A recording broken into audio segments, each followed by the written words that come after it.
Hello students, today we are here to discuss the answers of Social Science Set A question paper.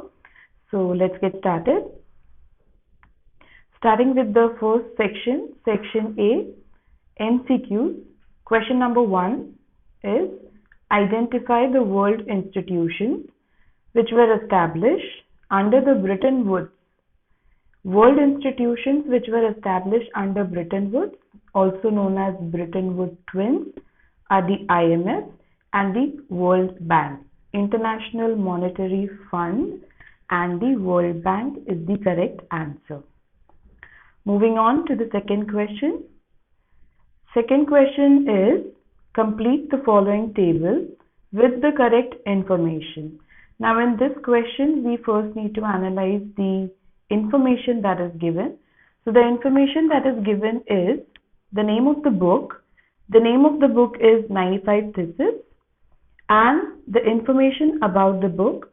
So the information about the book is the writer is displaying his unhappiness with the church sale of indulgences. So now here we are supposed to find out what is A and what is B. So in this particular question, 95 Theses, it was surely written by Martin Luther, and the year in which it was written was 1570. So option D is the correct answer, where A stands for Martin Luther and B is 1517, the correct year in which the book was published. Third question. Now observe the image given alongside. This image is the image about the secret societies. So who is portrayed in the painting and what is the occasion? Option A, signing of the French Constitution. Option B, signing of the Treaty of Vienna. And option C, Giuseppe Mazzini and the founding of Young Europe in Bern. And option D, signing of the Treaty of Constantinople. This image is about the secret society, and that's why the correct option is founding of Young Europe in Bern, which was formed by Giuseppe Mazzini, a revolutionary. And so C option is your correct answer. Question number 4. Arrange the following options in the correct sequence. Option number 1. Press came to be made out of metal. Option number 2. Offset press was developed. Option number 3. Gutenberg perfected the system by olive press. And option number 4. China first introduced hand printing technology into Japan. So if we look at the chronological order, the correct sequence, we know that China first introduced hand printing technology into Japan, and then it was further taken to the rest of the Europe. So option 4 is our first in the sequence.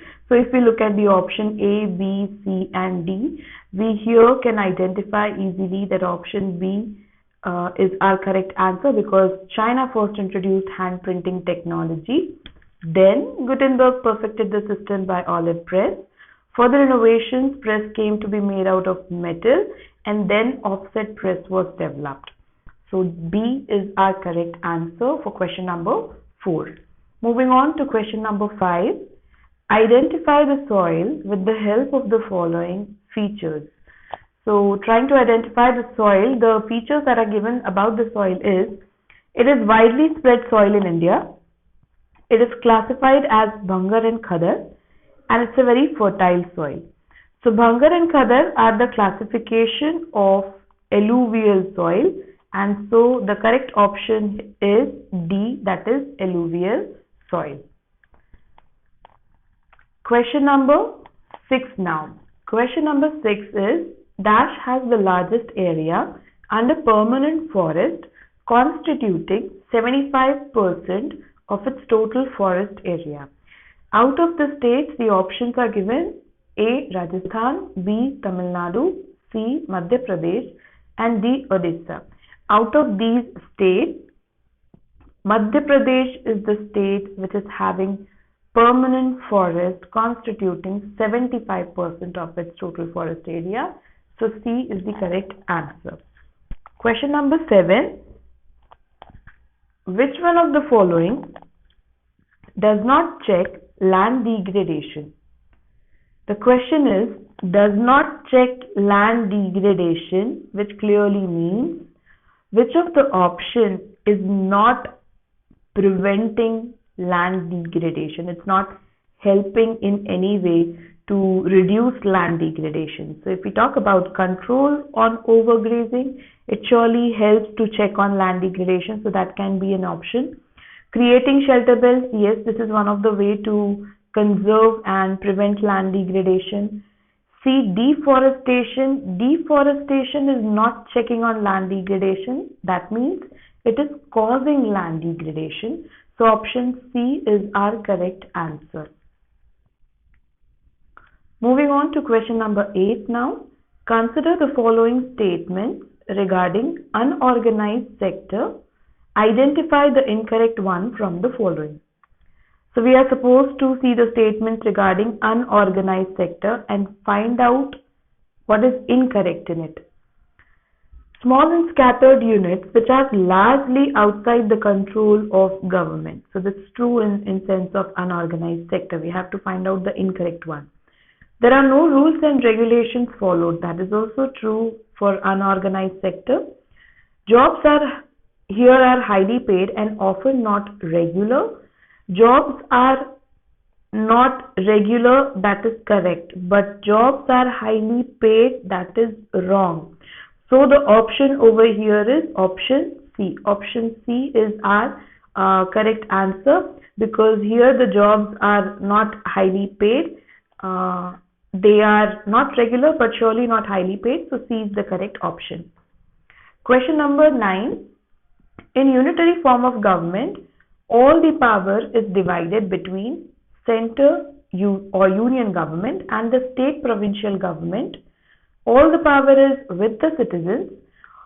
Option C, state government has all the powers, and option D, power is concentrated with the central government. Unitary form of government means a government where the power is concentrated with central government, and so D is the correct option. The exact opposite of unitary form of government is our federal form of government, which divides the power into 2 or more levels. That is called as a federal form of government. So option D is the correct answer here. Question number 10. Which of the following principles compelled political leaders to gear up to the task of mobilizing and securing political support? Let's understand this question properly first. Following principles which have compelled the political leaders. Compelled the political leaders to do what? To gear up the task of mobilizing and securing political support. Why are the political party leaders these days concerned about mobilization of political support from each and every group? They are trying to convince, they are trying to persuade each and every social group, and the reason behind it is, what could be the possible reason? A. Universal adult franchise. B. Communalism. C. Religion is the base of politics. And D. Secularism. Option A is the correct answer, that is universal adult franchise. Let's understand why. The political party leaders these days are compelled to get support from various different social groups. They are trying to persuade, convince each and every social group, because under universal adult franchise, each and everyone above 18 years of age has the right to vote. So they have a concern of covering all social groups because that is their vote bank. Okay, so option A is the correct answer. Question number 11. Find the incorrect option. Democracies are based on political equality. B. Every individual wants to receive respect from fellow beings. C.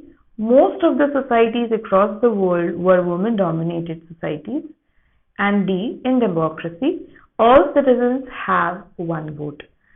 So if we are trying to find out the incorrect option, first option, democracies are based on political equality. That's a correct option. That's a correct statement. So that can't be our answer. B. Every individual wants to receive respect from fellow beings in a democracy. That is also true. Option C, most of the societies across the world were women-dominated societies. So that is the incorrect option. So option C is the correct answer. Question number 12 now. This is assertion and reason. There are two statements that are given in the form of assertion and reason, and the quotes are also provided below. Assertion: Belgium and Sri Lanka both faced ethical tension among different communities.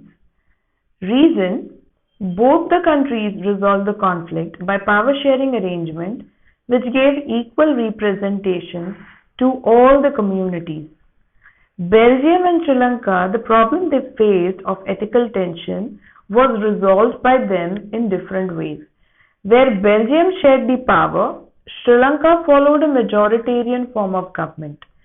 So saying the reason over here, both the countries resolved the conflict by giving equal representation is not right. This is wrong. And so A is true. That means C option is correct over here. A is true, but the reason, assertion is true, but the reason is false. Question number 13. Which of the following is not the benefit of power sharing? It upholds the spirit of democracy. Yes, power sharing upholds the spirit of democracy. It's the very spirit of democracy. B, political parties get their expected share. Yes, they get their, here, political parties do not get their expected share. C, it ensures political stability. Yes, it ensures political stability. It reduces the possibility of conflict between social groups. Option B is correct over here, as political parties get their expected share is the statement that is not benefiting power sharing. Question number 14. Read the information given below and select the correct option. The information that is given is a shoe manufacturer, Salim, has to make a payment to the leather supplier. Salim writes a check for a specific amount. This means that the shoe manufacturer instructs his bank to pay this amount to the leather supplier. The leather supplier takes this check and deposits it in his own account in the bank. The money is transferred from one bank account to another bank account in a couple of days, and the transaction is complete without any payment of cash. The question here is, how are checks beneficial against the demand deposits? The options are: DDs share the essential features of money. B, checks are linked to the working of modern banking system. C, there is a direct settlement of payment without the use of cash. And D, checks are the best means of payment against deposit. So we very well know that option C is the correct answer, because check is something that directly settles your payment without the use of cash. Question number 15. For comparing the development of countries, their dash is considered to be one of the most important attributes. Amongst the important attributes, we have learned that when we are talking about development of the country, the very first attribute that is necessary is income. Income is the most important attribute when it comes to counting upon the development of a country. So A is the correct option. Question number 16. From the given option, select the functioning activity of tertiary sector. A, goods that are produced would need to be transported by trucks or trains and then sold in wholesale and retail shops. B, this sector gradually became associated with different kinds of industries. C, activities in which natural products are changed into other forms through ways of manufacturing. D, produce a good by exploiting natural resources. So option A is the correct answer, which tells us about the tertiary sector, that it produces transport and the trading or market area, retail shops. That is what is involved in the tertiary sector. Question number 17. In the public sector, The Dash owns most of the assets and provides all services. Government is the correct answer because public sector undertaking means the ownership is under the government. 18th question. Who helps the borrower to overcome the problem of collateral? What is collateral?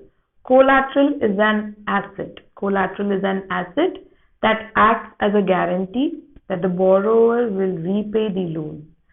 So who is helping to overcome this need of collateral, overcome this lack of collateral? A. Self-help group, B. State government, C. Employers, and D. Moneylenders. It is self-help group because in a self-help group, when you need loan, when you need credit, when you need to borrow money, you don't need any collateral. The members of SST group can surely lend you money as you belong to the same group. So self-help group is the correct answer. 19th question. What has been one major factor that has stimulated the globalization process? Availability of cheap labor in developing countries, availability of unexploited resources in developing countries. Some countries are good in the landscape for natural resources, and D. Rapid improvement in technology. The correct answer is rapid improvement in technology. Because of improvement in technology, it is possible to have globalization. Whether it is transport, whether it is media, whether it is communication, this has enabled globalization today. Question number 20, again, assertion and reason. Assertion here is, globalization leads to increased competition in international and domestic market. Reason here tells us that globalization also makes the consumer better off as they have a wider variety of goods to choose at lower prices. Looking at the assertion is true that globalization leads to increased competition in international and domestic markets. So that's very true. Looking at the reason, globalization makes the consumer better off. Yes, consumers are getting better services because of globalization as they are getting variety of goods in the market. So reason is also correct. But looking at their explanation, looking at reason as an explanation, that's not the correct explanation of A. So B is the correct option where both A and R are true, but R is not the correct explanation of A. Now, section B, 2-marker questions. Question number 21. Which factors were responsible for price rise of food grains in Britain in late 19th century? So the factors responsible for the rise of price of food grains were 1. Increasing demand of agricultural products because industries were increasing during that time. So to supply the industries with the raw material, agricultural products demand increased. Second, increasing demand of food grains for consumption. And third, because of the increase in population. So these are the 3 reasons for the price rise of food grains in Britain during that time. Any other relevant point can be written over here. Any 2 points are required. Question number 22. Secularism is not an ideology of some political parties or persons, but it is one of the foundations of our country. Examine the statement with suitable example. Now this is an open-ended question where we have studied about secularism. We have studied about India being a secular country, and it is asked that it is not an ideology of some political parties, but it is a foundation of our country. We consider secularism to be our founding stone. So now what is the reason we consider it to be the foundation, not just an ideology belonging to some political parties? So you can prove this, you can explain this, examine this statement with the help of proving how India is a secular country. So it is true that secularism is not an ideology. The statement can be examined by the following points. Number 1, there is no official religion for the Indian state, unlike the status of Buddhism in Sri Lanka or Islam in Pakistan or even Christianity. The Constitution does not give any special status to any particular religion. That proves this. Second, the Constitution provides to all individuals and communities the freedom to profess, practice, and propagate any religion. Now, over here, we can explain further about secularism, writing about majoritarianism in Sri Lanka or any other valid point can be considered over here because this is a open-ended question. Question number 23. The issue of sustainability is important for development. Sustainable development. So sustainable development means we need to explain first what is sustainable development. So it is the need of today where we are trying to fulfill the needs of today without compromising the needs of future generation and without harming the present environment. So number one, why is sustainability important? Sustainability is the capability to use resources judiciously. So if we are carrying on sustainable development, we are using the resources judiciously. We are maintaining the ecological balance, not harming the environment, and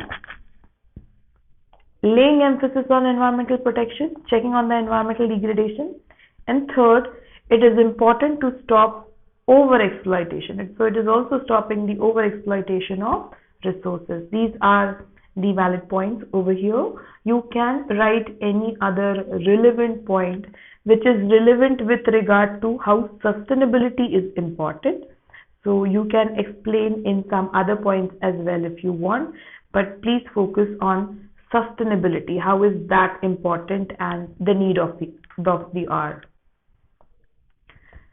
There's an or question in this. Why is it essential to have resource planning? Explain with reasons. Resource planning methods are different, and this question is different where we have been asked about why. Why resource planning? How resource planning? Then we can write about identification, inventory, planning, evolving the planning structure, and then matching the plan with National Developmental Plan. But here the question is why resource planning? So we need to examine and explain this. So it helps to identify various resources because of planning. We identify the resources at different regions. Second, it helps in conservation of resources.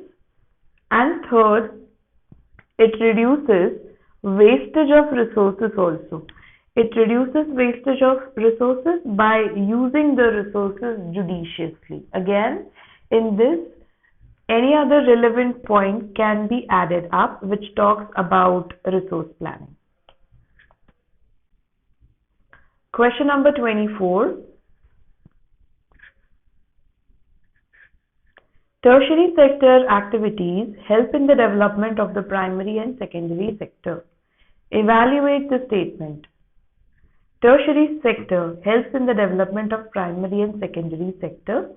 Number one, these activities are an aid or support for production process. It helps the other two sectors. Second, transport, storage, we can give example over here like transport, storage, communication, banking are some of the examples which are helping the other two sectors. And yes, it promotes the primary, secondary sector by providing things like expertise, finance, transportation, advertisement, etc. So it helps in the development of primary and secondary sector. Here you can give examples of primary and secondary sector in the way that tertiary is providing transport so that raw materials reach from the source to the industries. At the same time, the finished products reach from industries to the marketplace. Okay. Next section is section C.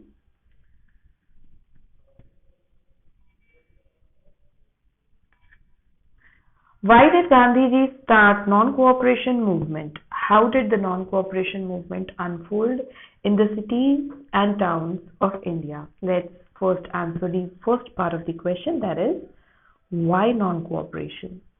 Now, why non-cooperation? Non-cooperation because Gandhiji believed that the British rule was established in India because of the cooperation of the Indians. as he believed that the British rule is established in India because of the cooperation of Indians. That is what he wrote in his book Hind Swaraj. He believed that if we stop cooperating with the British rule would end within a year. Now the second part of the question. How did the non-cooperation movement unfold in cities and towns? So yes, the movement started with the middle class participation, where thousands of students left government-controlled schools and colleges. Many of the teachers and headmasters resigned. Lawyers gave up their legal practices, and the council elections were boycotted except in case of Madras. You can write any 3 points out of this, but the first part of the answer is required where we talk about why non-cooperation. And then from these points you can write any 3 points for 3 marks. Or question number 25. How was the social and political situation of India affected by the First World War? Explain. So First World War 1914, where India was not a direct participant in the war, but under the British rule it was. It led to huge increase in the defense expenditure because Britishers were withdrawing they were financing the war from India. Custom duties were raised. Income tax was something that was introduced at that time to finance the war. Villagers were called up to supply soldiers. The young men from the villages were forcefully recruited in the army, which caused widespread resentment, widespread anger among the rural people. Prices of essential commodities doubled during this time in 1913 to 1918, which actually meant severe hardship to the common people. In 1918 and 19 and 2021, the crops failed during this time, resulting in acute food shortage. And lastly, influenza epidemic, which actually caused 12 to 13 million people death due to famines also. So influenza epidemic affected the country during that time. Famines affected the country badly during that time, where 12 to 13 million people perished. For the 3-marker question, we can write at least 4 valid points what are required from here. Question number 26. Efficient means of transport are prerequisite for fast development of the country. Support the statement with example. Transport being the prerequisite. Why is transport important for fast development? Number 1. Movement of goods and services from their supply location to demand location. So from the farm to the demand location necessitates the need for transport. The pace of development of a country depends upon the production of goods and services as well as their movement over space. Development can take place only when we have efficient mode of transport for the transport of the goods produced. Transportation helps in the development of all 3 sectors, primary, secondary and tertiary. Therefore, efficient means of transport as well as communication are the prerequisites. So transportation here plays an important role, not just to ferry goods but also for the movement of people from one place to another. Question number 27. How has globalization affected the lives of Indians? Explain with example. So here we have positive as well as negative points because this is a question which is asking in general about the effect of globalization. We can write about the local producers too. Let's look at the points first. Increased investment. Yes, MNCs have increased their investment in India, which has been beneficial, especially to the local companies. Why? Because local companies have now prospered because the MNCs are giving orders to them. The MNCs are giving small orders to them. So local companies are supplying the raw material to such companies, which have made them prosper. Second, increased competition. Several top Indian companies have been able to benefit from it as they have invested in newer technology. Along with MNCs, the newer technology came to our country, which has raised their production standards. Third, there are some Indian companies who have emerged as multinational themselves. So globalization has enabled some larger Indian companies to emerge as multinational, like Mahindra or Ranbaxy or Asian Paints. These are some of the Indian MNCs. Fourth, new opportunities like globalization has created new job opportunities, especially from the IT sector. If we talk about call centers, there are many multinational companies whose call centers are there in India. So that has enabled a wide-ranging employment for our people. Any of these 3 points can be explained for 3 marks along with the keywords. Apart from this, we can also write about that because of the global competition, the local producers have got affected. That would also be a valid point over here. Question number 28. How is democracy accountable and responsive to the needs and expectations of the citizens? Looking at the answer now, democracy is accountable and responsive to the needs and expectations of the citizens. How? In a democracy, people have the right to choose their representatives and the people will have control over them. Why? Because we are choosing them. Second, citizens have the right to participate in the decision making that affects them all. This ensures that working of the government is transparent. So there is a transparency in the government that is maintained. In many of the local bodies, we have a direct participation of public. Third, everybody expects the government to be attentive to the needs and expectations of the people. That makes the government responsive. Why? Because it responds to the needs of the population. It fulfills the needs of the population. It is attentive to the needs and expectations of people.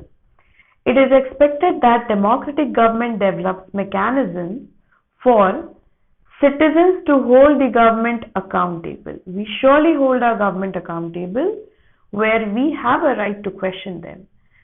Right to information also accounts us with such powers where we can question the government on any particular decision that was taken by the government. The opposition party can also question and criticize the government policies. They keep a check on the ruling party and make sure that it does not misuse the power while being in government. So these are some of the points where we can talk about how democracy is accountable and responsive to the needs and expectations of citizens. Any other relevant point with regard to accountability of the government and responsiveness of the government would be right over here. Question 29. Underemployment continues to be rampant in rural areas. Suggest any 3 ways through which employment for rural people can be generated. Here in this question, we have been asked about how underemployment is still there in rural areas and creating problems. Let's understand what is underemployment, also known as disguised unemployment, where a person appears to be employed, but he is not actually employed. Everyone is working lesser to their capabilities because more number of people are employed where there is no need. So this underemployment situation can be ruled out by some ways. What are these ways? Number 1, people can be employed in projects like construction of dams, canals, roads in the village. What we can do is to remove underemployment, we can have some other multiple employments in rural areas which will divert the people, the labor to other employment opportunities. So we can have infrastructural projects, maybe construction of a dam, canal or road. Government can invest in transport and storage. Cold storage can be opened. It can provide productive employment not just to the farmers but also to others. So services like transport or trade can be generated.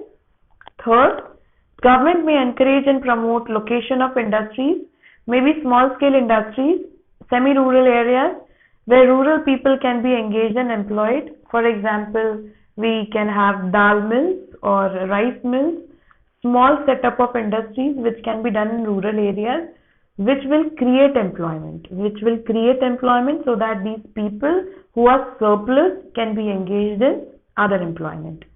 Government can also open centers to train and give financial assistance. So government can give particular training, that may be a technical training with regard to some particular work, or a financial assistance to rural poor to generate self-employment. So small short-term loan credits can be provided. Maybe they can create some self-employment in the form of a grocery shop or a computer institute or any such other activity. Starting with section D, 5-marker question in this section. Question number 30. Describe the explosive conditions prevailed in Balkans after 1871 in Europe. Balkan region after 1871 in Europe, this was the powder keg of Europe. So the first point we need to explain about what the Balkan region included of. After 1871, explosive conditions prevailed in Balkan area in Europe. This was a region of geographical and ethnic variation comprising the modern day Romania, Bulgaria, Albania, Greece, Macedonia, Croatia, Bosnia, Slovenia, Serbia, Montenegro, whose inhabitants were broadly known as Slavs. Second, 19th century, Ottoman Empire had sought to strengthen itself through modernization and internal reforms, but they were not successful. That means the Ottoman Empire was turning weak. One by one, its European subject nationalities broke away from its control and declared their own independence. For example, Greece. Greece declared its independence. So now, the Balkan people based their claims for independence. They claimed that they were initially independent. It is somehow they were subjugated to the foreign powers. So the Balkan people based their claims for independence or political rights on nationality and used the history to prove that they once had been independent but had subsequently been subjugated by foreign powers. So they once were independent and they were somehow subjugated to foreign powers. That's how they went under the rule of Ottoman Empire, and now they want their long lost freedom back. So this was the problem which made them extremely jealous of each other. The rebellious nationalities in Balkans thought of their struggle as their attempt to win back their long lost independence, which converted the region into a battleground, because here, as these states were fiercely jealous of each other, it started a series of wars and finally the First World War in 1914 to 1918, which was large-scale devastating. So in addition to this, you can write the point of fiercely jealous states. They were fiercely jealous of each other. You can also mention about the European superpowers were also wanting this region. They were behind this region, which started a series of wars and finally the First World War. So these points can be added over here. These 5 relevant points would be considered in this answer. Or question, highlight the role of Otto Bismarck in Germany, in the making of Germany. Otto Bismarck was the chief architect of unification of Germany, where he was known for his speeches, he was known for his resolutions. Otto Bismarck is regarded as the architect of German unification. He is particularly known for his policy, that is iron and blood policy. The middle-class German people from different regions of German Confederation were initially trying to unite these regions, but they were not successful. Finally, this unification role or this task of unification was taken up by Prussia, and Otto Bismarck, who was the Prussian chief minister, took up this task, who carried out this task of unification through bureaucratic means and military power. So that was a combination of bureaucratic means and military power, where over the period of 7 years, Three wars were fought with Austria, Denmark, and France. These three wars with Austria, Denmark, and France ended with Prussian victory, and this ensured the process of unification. Finally, after overcoming all these obstacles and winning the wars, on 18th of January 1871, Kaiser William I was proclaimed as the German Emperor in a ceremony held at Versailles. Many important officials, including Otto von Bismarck, were present at this ceremony. So now the new state had new system, new legal system, new currency, and new judicial system too. Question number 31. Tertiary sector is playing a significant role in the development of Indian economy. Justify the statement. Tertiary sector is playing a significant role in the development of Indian economy. Here we are supposed to explain about how tertiary sector is important, is benefiting the Indian economy. So first point, it provides basic services to the people like transport, communication. Second, it provides employment to a large number of people. It has surely generated a lot of employment in the last 1 decade. The development of primary and secondary sector lead to the development of tertiary sector. These sectors are interdependent on each other, and tertiary is playing an important role in supporting, in aiding primary and secondary sector. As the income level rise, certain sections of people start demanding the services like eating out or tourism. As the standard of living is increasing, the demand for services is increasing. Fifth, due to globalization, people have become more aware of the new services, whether it is transport, whether it is communication. So because of which tertiary sector has gained a lot of importance.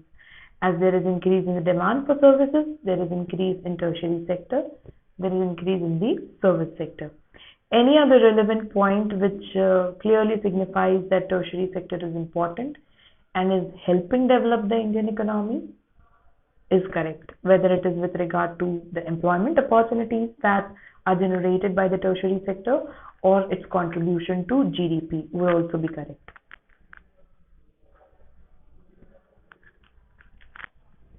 Question number 31, or question again from sectors. Public sector contributes to the economic development of India. Justify the statement. Here we are supposed to tell about why public sector undertakings are important for a country. So public sector contributes to the economic development of India. Why? Number one, it promotes rapid economic development through creation and expansion of infrastructure. Country's infrastructure is something that is taken care by the public sector. So expansion of infrastructure is promoted because of public sector. Second, employment opportunities are there in the public sector. That is the reason it is important. Third, financial resources are also developed. It generates financial resources for development. It ensures equality of income. Public sector undertakings are having equal distribution of wealth, and thus a balanced regional development takes place. It encourages development of small, medium, and cottage industries. It ensures easy availability of goods at modern rates, whether we are talking about transport or public transport. Availability of goods and services at moderate rates are available because public sector undertaking work for public welfare, not for money making or profit making. So whatever public services are available today, they are available at moderate rates, whether it is education, whether it is healthcare, or whether it is transport, all at moderate rates. It contributes to the community development, human development index like health and educational services. So government is looking after these community development services like healthcare and educational services, where it is providing these services to the needy people.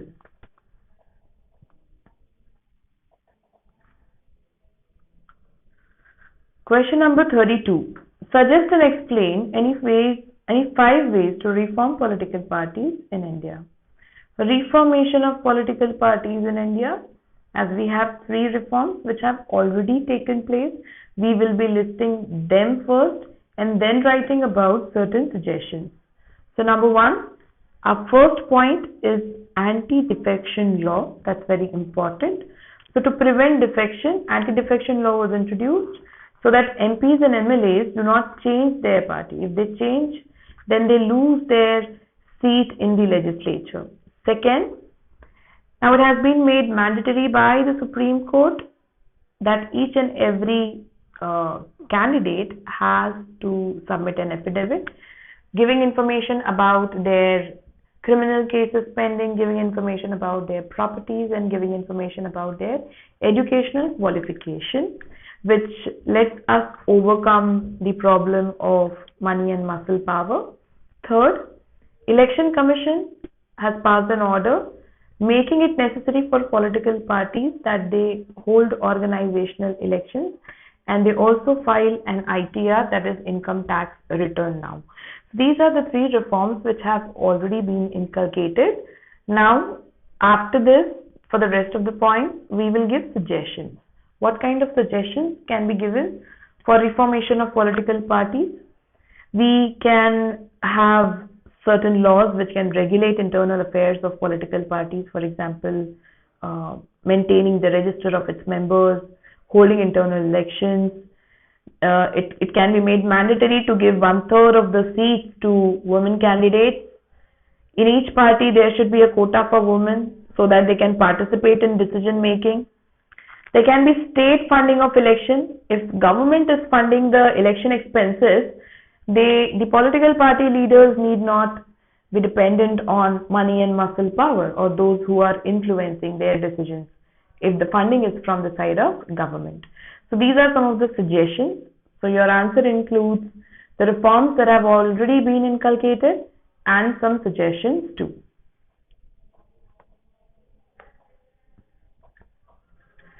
Question number 32. Describe the role of political parties in India. These are the key points, students. You are supposed to explain each and every key point further. So, role of political parties in India. Number one, they contest election. They participate and they contest election. So, you need to explain about how parties have their policies and how they contest in election. Second, they put forward different policies and programs. Here you can provide example of certain parties where they put forward some policies or programs in front of the people. Why do they do so? They do it to persuade the people, to convince the people with their policies so that they can grab their votes. Third, parties form and run the government.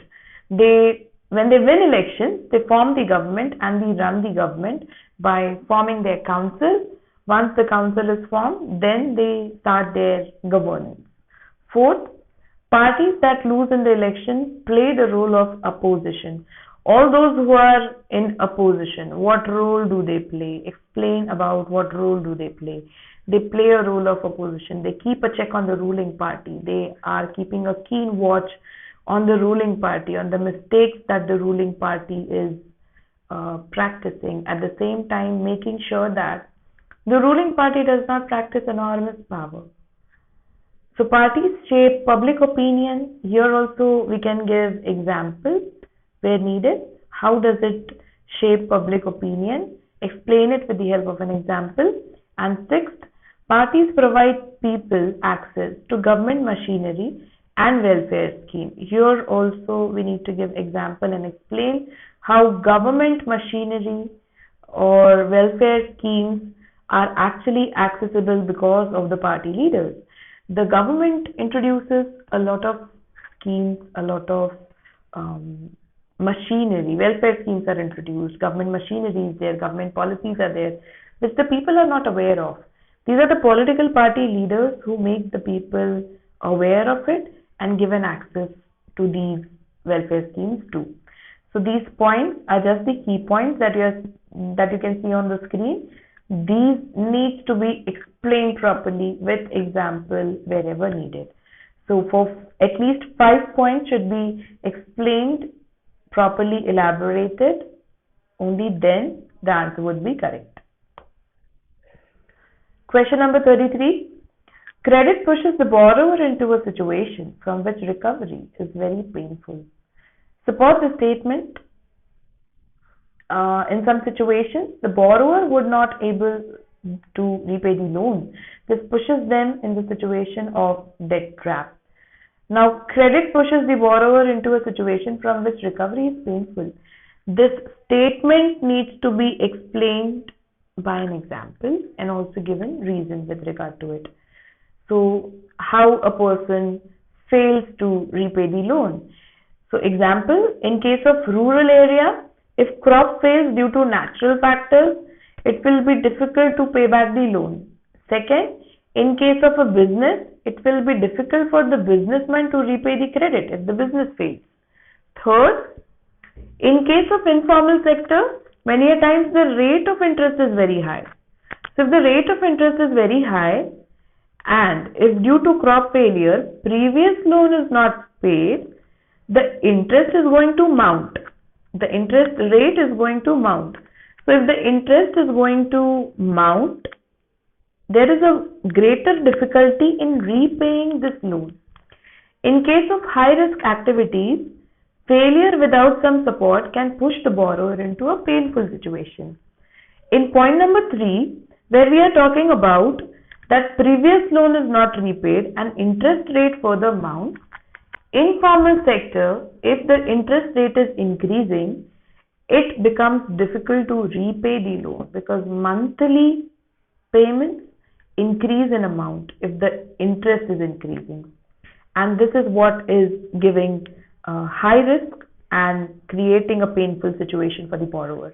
So in many cases, what happens is the people have to sell their asset, maybe a land or any other fixed asset, to repay the loan. So credit in some way is good, but in some situations, the situation is very painful if the borrower is not able to repay the loan.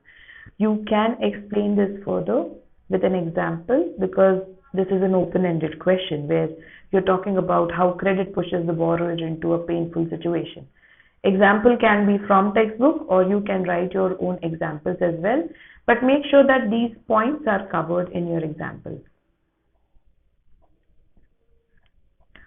Or question from Money and Credit again. Describe the significance of Reserve Bank of India. The Reserve Bank of India's significance is, first, it issues currency notes because it is authorized by the central government of India. Second, it supervises the functioning of formal source of loan. So what does it monitor?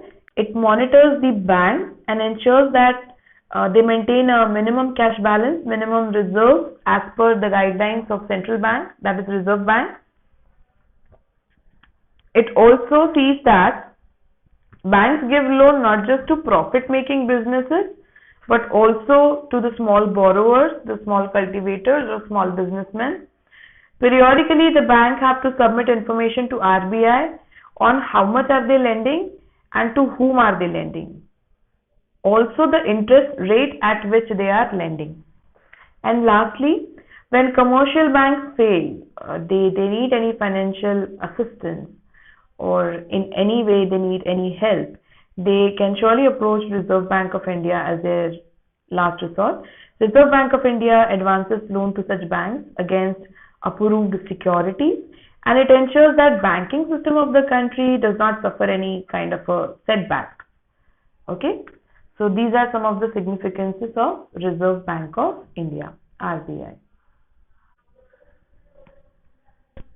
Starting with section E, that is case-based questions, 4 marks for each case study and 3 questions in each case study. Let's first read the case study and then discuss the questions. Before the age of machine industries, silk and cotton goods from India dominated the international market in textiles. Coarser cottons were produced in many countries, but the finer varieties often came from India. Armenian and Persian merchants took the goods from Punjab to Afghanistan, Eastern Persia and Central Asia. Bales of fine textiles were carried on camelback via northwest frontier, through mountain passes and across deserts. A vibrant sea trade operated through the main pre-colonial ports. Surat on the Gujarat coast connected India to the Gulf and Red Sea ports. Masulipattnam on the Coromandel coast and Hooghly in Bengal had trade links with Southeast Asian ports. A variety of Indian merchants and bankers were involved in this network of export trade, financing production, carrying goods and supplying exporters. Supply merchants linked the port towns to the inland regions. They gave advances to weavers, procured the woven cloth from weaving villages, and carried the supply to the ports. At the port, the big shippers and export merchants had brokers who negotiated the price and bought goods from the supply merchants operating inland. Let's look at the questions now. Question 1. What are the two products that dominated the international market in textiles before the age of machines? So the two products that dominated were silk and cotton. Number 2, the two ports that played trade link with Southeast Asian ports. It was the port of Masulipattnam on the Coromandel coast and Hooghly in Bengal. Third, what was the network of export trade? So the network of export trade was, they gave the merchants which were there, the supply merchants which were there, they gave advances to the weavers, they procured the woven cloth from the weaving villages and then carried them to the ports. At the port, the big shippers and export merchants, they had brokers who actually got them the best buyer and bought goods from the supply merchants operating inland. So you are supposed to explain in the third question, which is of 2 marks, what was the network, how their network of trade worked. Next case, in the 1st century BC, Sringaverapura near Allahabad had sophisticated water harvesting system, channeling the floodwater of river Ganga. During the time of Chandragupta Maurya, dams, lakes and irrigation systems were extensively built. Evidences of sophisticated irrigation works have also been found in Kalinga, Nagarjunakonda, Bennur, Kolhapur, etc. In the 11th century, Bhopal Lake, one of the largest artificial lake of its time, was built. In the 14th century, the tank in Hauz Khas, Delhi, was constructed by Iltutmish for supplying water to the Siri Fort area. Sardar Sarovar Dam has been built over Narmada River in Gujarat. This is one of the largest water resource projects of India, covering 4 states, that is Maharashtra, Madhya Pradesh, Gujarat, Rajasthan. The Sardar Sarovar project would meet the requirement of water in drought-prone and desert areas of Gujarat and Rajasthan. Multi-purpose projects and large dams have also been the cause of many new environmental movements like the Narmada Bachao Andolan and the Tehri Dam Andolan, etc.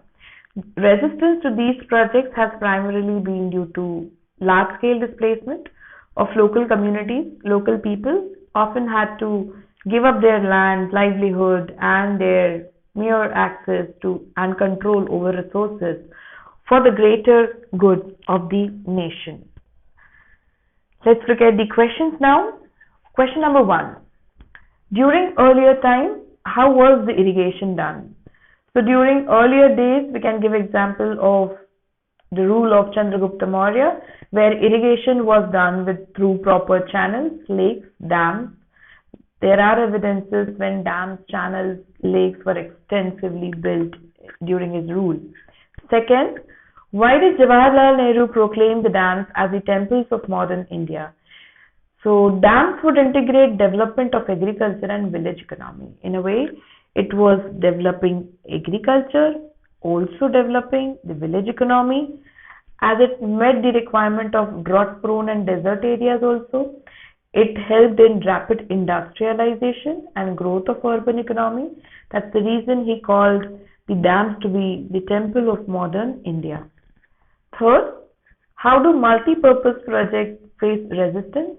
So multi-purpose projects have undergone great scrutiny, and the reason behind it is Because of these projects, large-scale displacement of local communities is taking place. So they have to give up their land, they have to give up their livelihood, they have to give up their resources as well, and that is why the dams have undergone great scrutiny.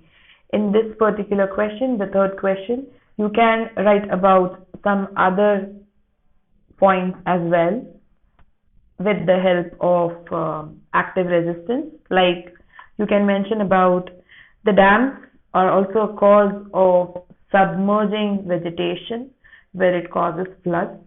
You can write about excessive sedimentation. You can write about how it affects the aquatic life, how it affects the spawning process. Any further point which is applicable over here where we are talking about scrutiny of multi-purpose projects, disadvantages of multi-purpose projects can be written over here. So third question is of 2 marks. Next case study based questions. Power is shared among different organs of the government such as legislature, executive and judiciary. Let us call this horizontal distribution of power because it allows different organs of government placed at the same level to exercise different powers. Such a separation ensures that none of the organs can exercise unlimited power. Each organ checks the other. This results in a balance of power among various institutions. Last year, we studied that in a democracy, even though ministers and government officials exercise power, they are responsible to the parliament or state assemblies. Similarly, although judges are appointed by the executive, they can check the functioning of executive or laws made by the legislature. This arrangement is called a system of checks and balances. So looking at the questions, question number 1. In which form of power sharing, power is shared among different organs of the government? So where we are talking about sharing of power amongst different organs, it surely means horizontal power sharing where the power is shared amongst legislature, executive and judiciary. Second question, what is power sharing? You need not search for the answer in the case. It's not necessary that the answers will be in the case study. It is a related question from the chapter, so you are supposed to write on your own what power sharing means. So power sharing means the distribution of power among the organs of the government such as legislature, executive and judiciary. What does the system of checks and balances ensure in power sharing? Why is it called as checks and balances? So power sharing ensures that no organ practices unlimited power. Each organ checks on the other, which results in balance of power. So power sharing ensures that no organ practices unlimited power and each organ checks on the other, which results in the balance of power. That's the correct answer for this.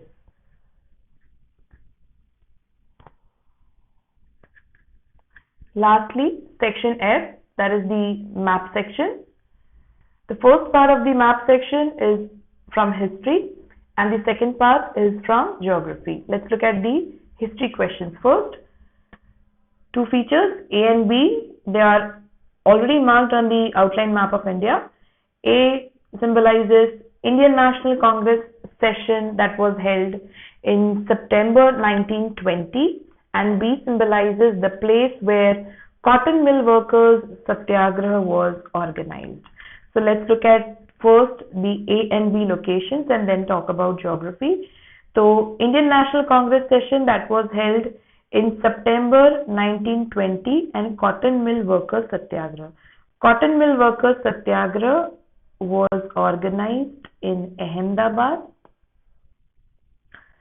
So this is the answer for B, that is Ahmedabad, and A is Calcutta. The map is a little unclear over here, it is not visible, so I am writing it over here. This is Ahmedabad. Ahmedabad and Calcutta. So this is your answer A, Congress session, September 1920, where they decided that they are going to start with non-cooperation movement, and it was finally formulated in the Nagpur session, December 1920. And Ahmedabad, cotton mill workers, they organized the satyagraha against the industrialists where they demanded better wages and better working conditions. Looking at the geography section, so on the same outline map of India, we are supposed to locate and label Singrauli, which is a thermal power plant, Hirakud, which is a dam, Kochi, seaport, and Mumbai International Airport. Any three you are supposed to do over here. Let's mark all of these on the map now. Looking at the geography locations, so first, Singrauli. Singrauli is in MP, which is a thermal power plant. This is Singrauli.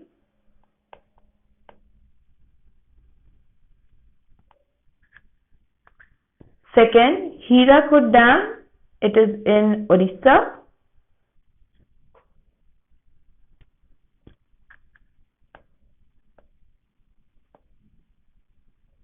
I'll do a clear location over here in MP so that it is visible to you.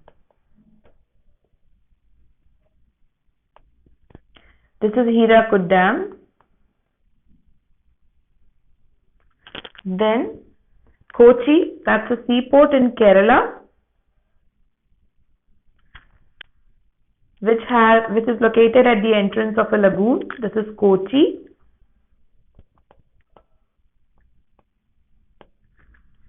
And then Mumbai International Airport. It is on your west coast, Mumbai International Airport. That is Chhatrapati Shivaji International Airport. These are the four locations of geography from map.